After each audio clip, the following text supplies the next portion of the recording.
Your voice, your opinion, your community. Fact TV, free speech protected.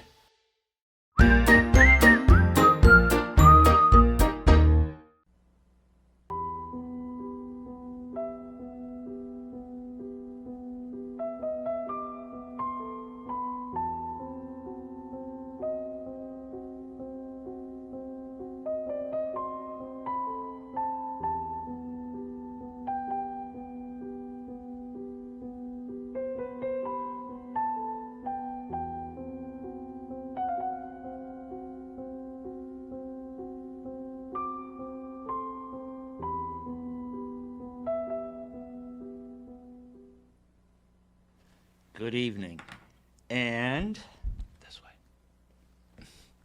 Welcome to another edition of What Do You Think? My name is Bill Morse, and this is Oliver. And today is the 17th of February, 2022. And if you looked at the title for this evening's program, is reflective of what we started talking about last week, and that was the creation of chemtrails in our skies. And the possibility that one of the side effects of chemtrails and other chemical products, not only in the sky, but in what we put on our skin, what we eat and drink, could possibly be poisoning us to some degree.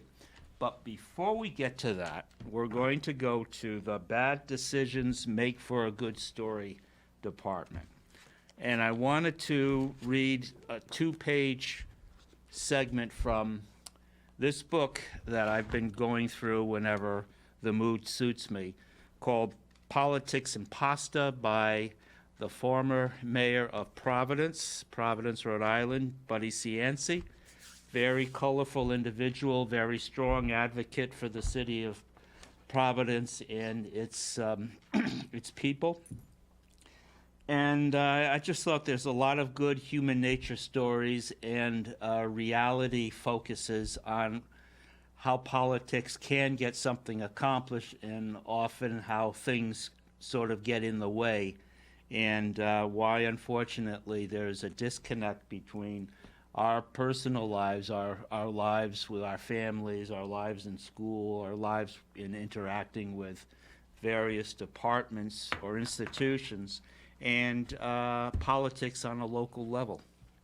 So, this segment we're going to read, a short segment, is around 1980.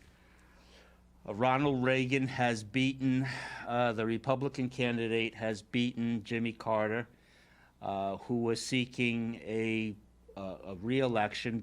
Jimmy Carter, if you're old enough to remember or have been a student of American history, Jimmy Carter was elected president in the United States in 1976, partly as a backlash against Richard Nixon, who had to resign in disgrace from the Watergate scandal. And he is, I believe, the only one, or perhaps one of maybe 2 or 3 that resigned because of a scandal before their second term was through. Of course, Richard Nixon was dealing with getting the United States out of the Vietnam War quagmire that had wound up costing us 63 to 73, 10 years and 50,000 American lives later, not to mention how many Vietnamese lives, both in the North and South, were lost during that war. So, Buddy Cianci is a Republican. He was a Republican by default because he was outside of the Democratic political machine that had been running Providence since the 30s, since the Depression. And so he was a Republican, minority party in Rhode Island. And he was talked into running for governor. He had a very successful first 4 years in office as mayor of Providence. He was running. He considered running for a second term. He was talked out of it. He was popular. The Republicans needed a positive spokesperson, and they thought that he could get a seat either in the Senate or get a seat. Sit down, Ollie. Sit. Listen up. This is important. Listen. Shh. Sit.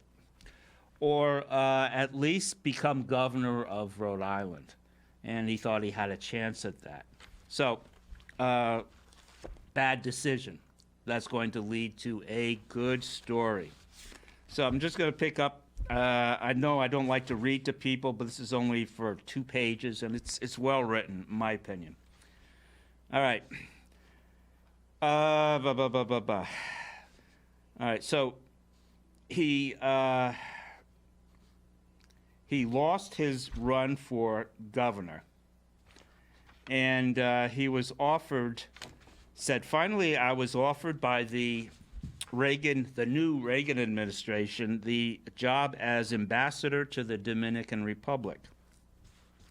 I was already buying suntan lotion. Oh, it's funny. We're going to talk about sunscreen in a little bit. Suntan lotion by the case when I was told by Nofziger was an aide to Vice President George Bush the father, not the son. This was the George Bush who was the head of the CIA in the 70s. He was a fighter pilot in World War II, and Nofziger was his aide as vice president to President,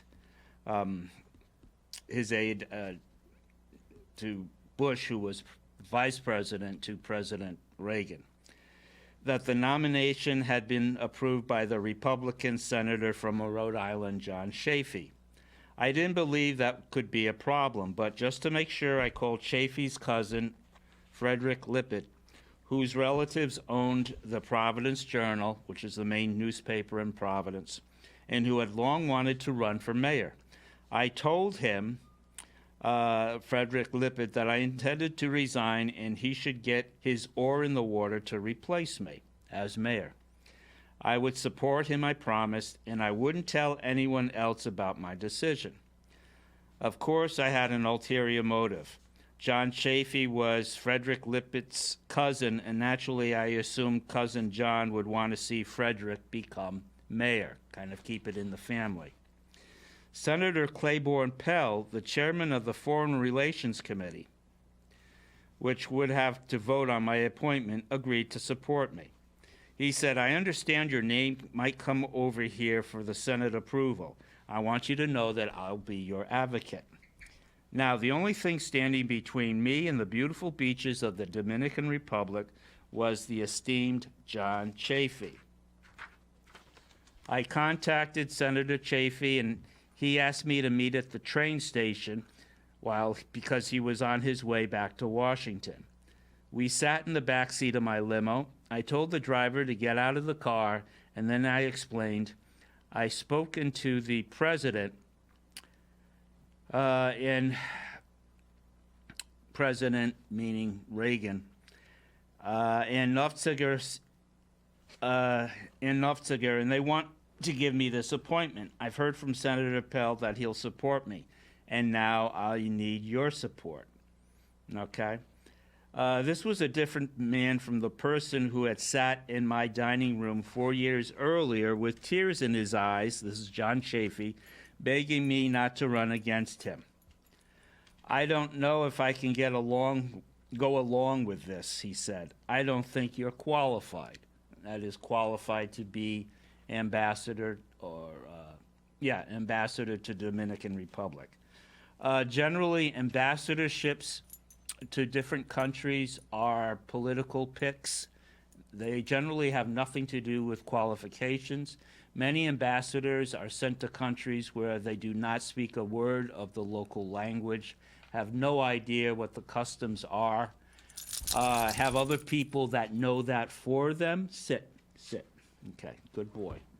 Come on, got to do better. And so they're just political prizes. They're gifts. So Qualified or not, doesn't matter. You bastard, I thought. But I said, what are you talking about? I stepped aside for you. I let you run for the Senate. You probably wouldn't be a senator if I hadn't done that. Well, you still have a lot of work to do here in Providence, Chafee said. And he added, you'll be hearing from me.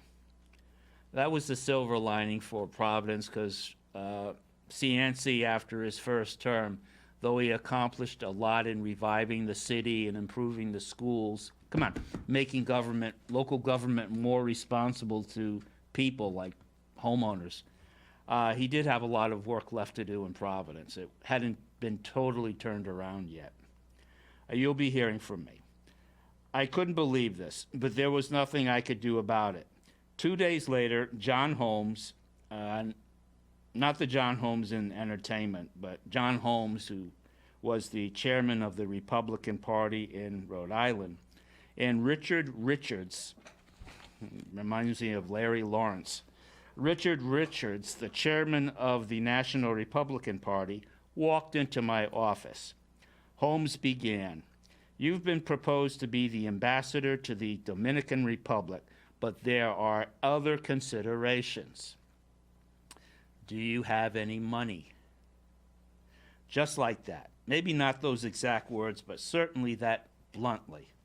I explained that I had just run an expensive campaign for governor of Rhode Island, and I still owed about $300,000. That's like $1 million today. So this is about 1980. They got right to the point. We'd like a $100,000 donation, or, in my opinion, a bribe. I laughed. This was absurd. There was no way I was going to give them money. "Let me ask you," I said, "do you want this in cash or will you take a check?" Either way, one of them said, it didn't matter. They were simply asking for a legal donation to the Republican Party. "I have to think about this," I finally said. "I've never been extorted before." I let Richards use my helicopter. Buddy Cianci had a helicopter at his disposal for when he was making appearances during his campaign for governor of the state. I let Richards use my helicopter to fly to Newport, Rhode Island. The more I thought about this demand for money, the angrier I got. By the time Richards returned, I made up my mind. "You know what?" I told him. "I don't think I'm interested anymore." My appointment to the Dominican Republic as its ambassador from the United States disappeared. I certainly never heard from Chafee about this incident again. And just to show everyone how angry I was, I resigned from the Republican Party. And that's the end of this part. So, another example of bad decisions leading to good stories, but also opening other doors that were needed to be opened and explored. And that is, Buddy Cianci would serve 5 more terms as mayor of Providence, Rhode Island. He served 6 in all. So, anyway, I hope you found that interesting. A little bit about politics in a medium-sized city. 1980, 42 years ago, but actually it could have happened yesterday. And not necessarily just the Republican Party, but certainly both parties have had their hands dirty. Anyway, last week we talked a little bit about chemtrails. You're not thirsty. And the fact that chemtrails have been talked about in the last couple of years by both John Brennan, who's the director of the CIA under President Barack Obama, and Bill Gates of the Melinda and Bill Gates Foundation, advocating the use of chemtrails for spreading what essentially is a very fine dust of aluminum to reflect the sun's rays sunshine back into space. And the idea was to lower Earth's temperature by shielding more of the sun away from the Earth's surface, and to supposedly give, and both of them maintain this, at least in the interviews on YouTube that I came across, that such an action covering parts of the world with chemtrails would give us about 20 more years to deal with climate change by using more climate change, and give us more time to deal with lowering the carbon footprint that our presence on this earth has produced, through jet planes, internal combustion, fossil fuels, etc. So, and then we talked about the fact that less sunlight hitting plant life means less photosynthesis. And photosynthesis is the natural process by which plants take CO2 and give us oxygen. Hence the reason why rainforests are so important, forests in general are important, and why it's actually kind of nice that other countries have lost forests, but we've actually gained woodlands. You just have to look around Vermont to see where many fields have, over the last 100 years, have been covered with forests, new growth forests. So, kind of makes you wonder, if we're concerned about CO2, reducing CO2, why we would inhibit a process, a natural process called photosynthesis, which uses plants to produce oxygen and lower CO2 levels. So my ending question was, is there another motivation to using aluminum dust, spreading it in the air, and having that supposedly shielding us away from the sun's rays? And I'm just going to leave that open right there. I'm going to let that question hang out there, just like the chemtrails that hang and gradually come down towards Earth and spread as they descend. Haven't seen any chemtrails lately. Last summer, quite a few in a crisscross pattern. And anyway, the another interesting point is, if there is less sunlight hitting Earth, then that means that there's less vitamin D, and humans need vitamin D.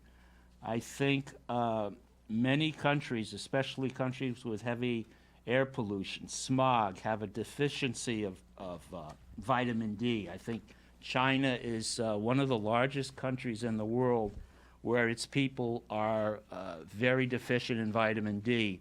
And part of that has to deal with diet, but also, I believe, that the vitamin D, there's less sunlight, and with less sunlight, because of pollution and other reasons, there's going to be less vitamin D. So vitamin D is very important for the immune system. So I started thinking, is aluminum, all right, there's some aluminum in our atmosphere due to chemtrails, due to spraying that is being backed by the government, not only the U.S. government, but the governments of the European Union, Canada. I'm not sure about Mexico, but there's no spraying in China, which is interesting. So I wondered, is aluminum an active ingredient? In other words, does it promote a reaction with other ingredients than some of the products we use? And someone brought to my attention that many deodorants, especially antiperspirant deodorants, use aluminum. And so I looked at the one that I use. It's Arm & Hammer, this one right here, Ultra Max. There it is, Ultra Max, Arm & Hammer Ultra Max. And using this glass, I'm looking at active ingredients, And I see alcohol, a couple of petroleum products, sodium bicarbonate or baking soda, which is what Arm & Hammer is known for.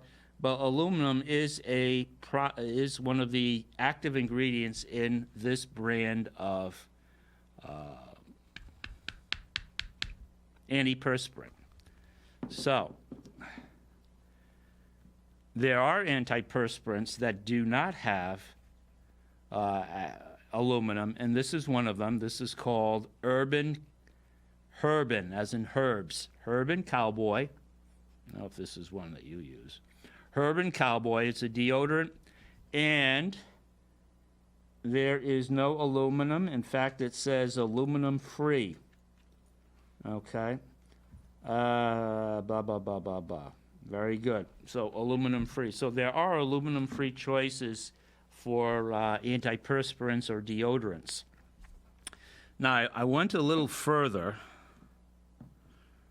and I went to Walgreens to look at a couple of other products, and sunscreen.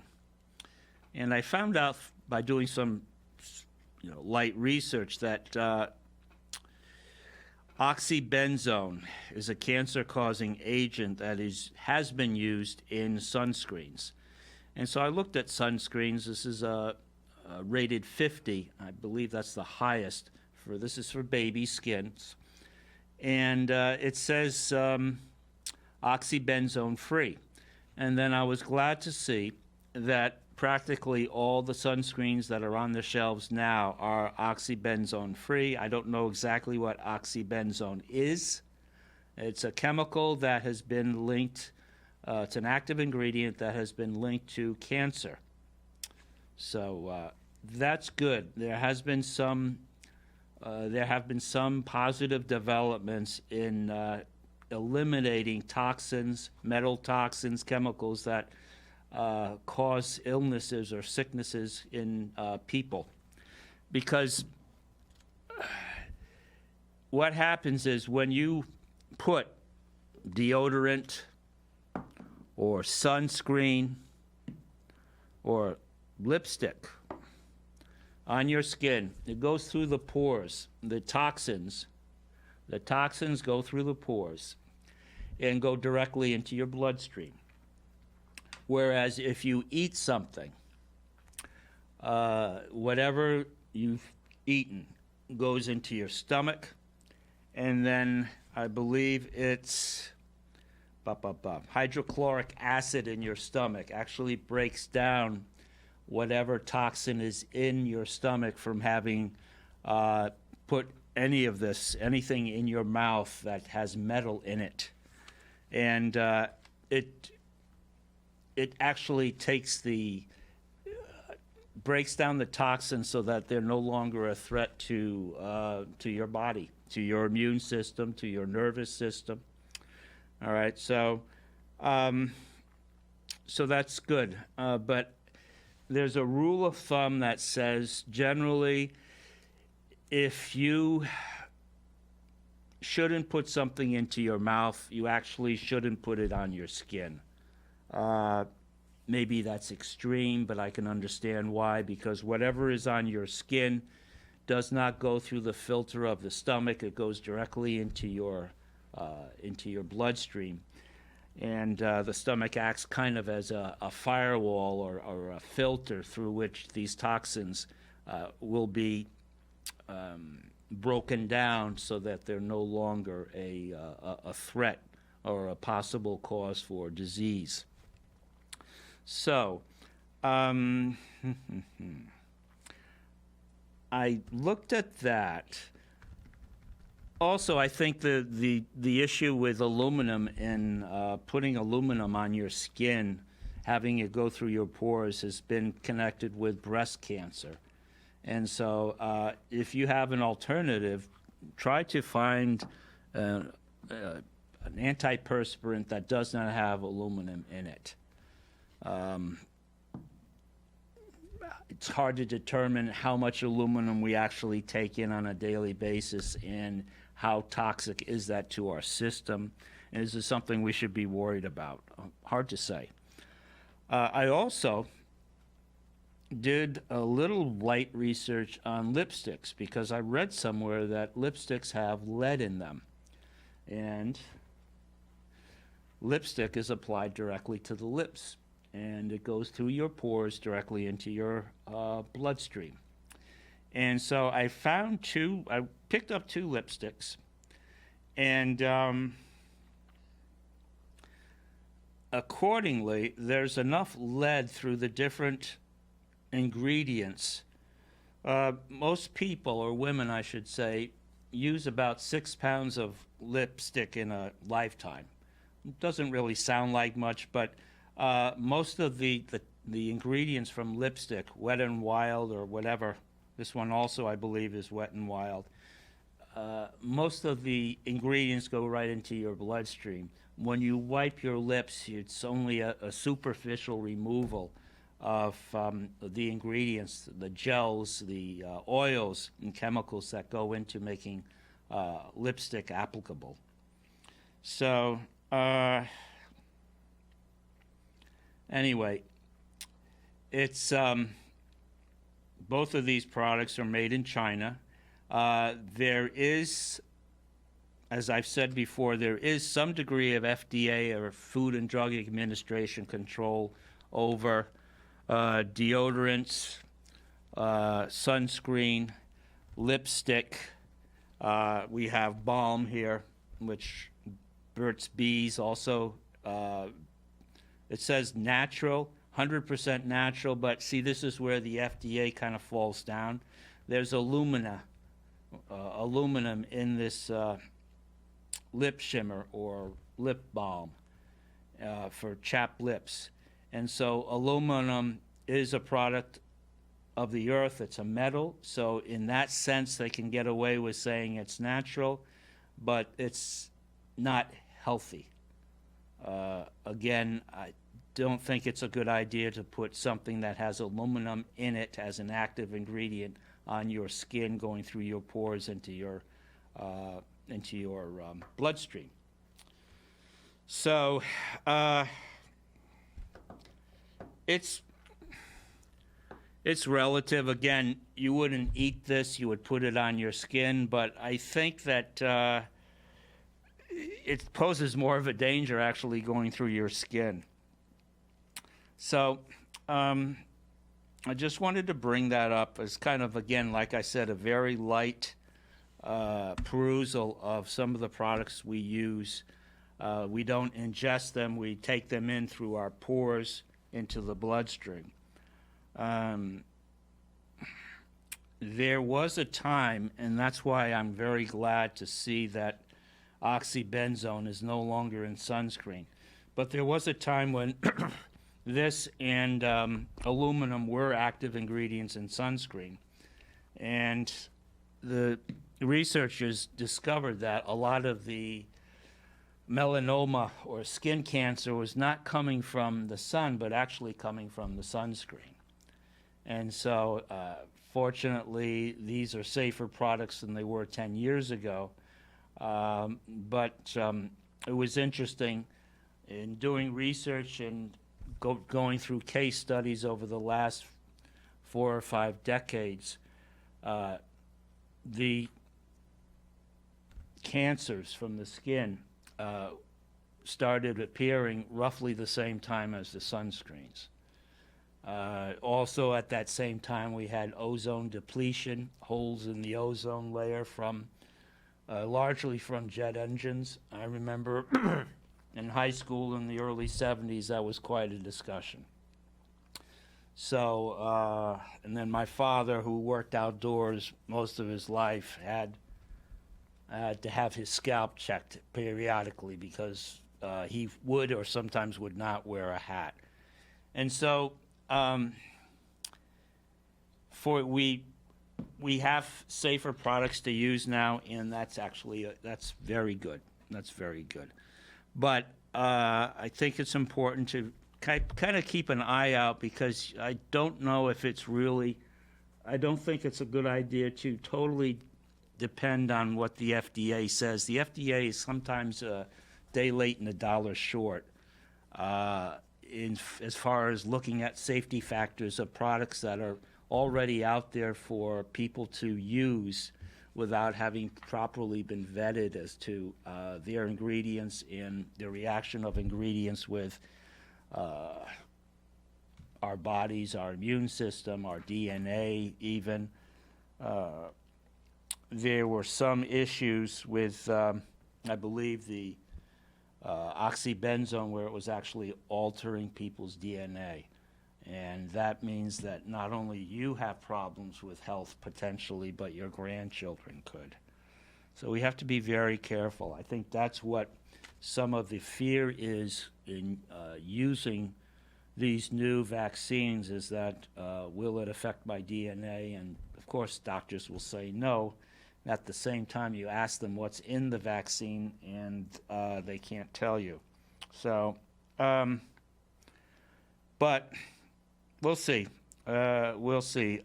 Along those lines, there was recently in the news. There's a vaccine that Pfizer has worked on that will deal with coronavirus symptoms, or the virus itself, I should say, for children up to the age of 5. And there have been clinical trials, and the vaccine failed, at least in one of the clinical trials. The FDA invited Pfizer to still present their case or present their vaccine to its board for approval anyway, and Pfizer refused, saying they needed more research data. So anyway, it's a situation that, unfortunately, it's a sticky situation, because who's on the FDA? Former people from the pharmaceuticals. And again, I think it's the buyer beware sort of situation, whereby you have to do some research into what you're putting on your body or into your body. Sit down. Without having blind trust in a federal agency's assumed control of that product. There's no ingredients on this lipstick, the cheap lipstick, but on this lipstick, for example, there are 45 different ingredients that are written in very small lettering here on the side. So again, it would probably take a lot of this to harm you, but still, for the purpose of transparency, I think we could be doing somewhat of a better job of telling people what's in the products that they're using, if there is any chance of toxins being released through the active ingredients used, and what effect that would have on the average person's body or on a child's body. So anyway, again, that was just a light, superficial look at some products. And what got me going on this was the use of aluminum in spraying the stratosphere per this government plan to reduce sunlight, reduce global warming through this particle shield that, from what I can see, will just reduce the production of oxygen by lowering the plant activity of photosynthesis. So anyway, I think that's it. I'm a little skeptical also, because remember in the 90s they had the CEOs from 7 tobacco companies appear before a Senate committee. And I remember from Time magazine there was a picture of all 7 raising their right hand and swearing to tell the truth.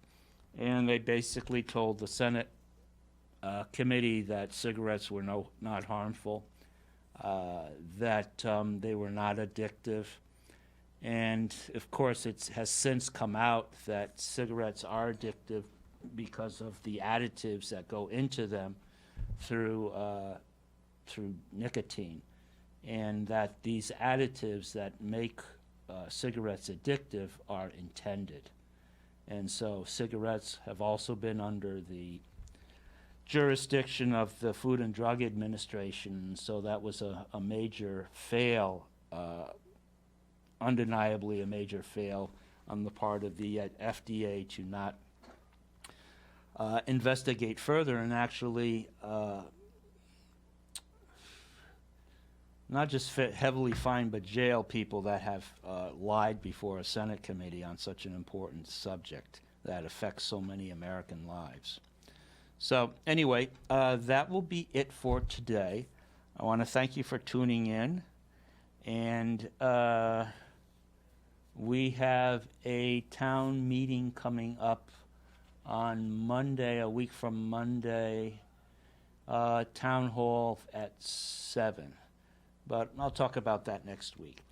Thank you for tuning in, and wish you all a good weekend. Enjoy the milder temperatures. Also be careful. There's still a lot of ice out there. And Oliver and I wish you a good evening. God bless. Look at the kid.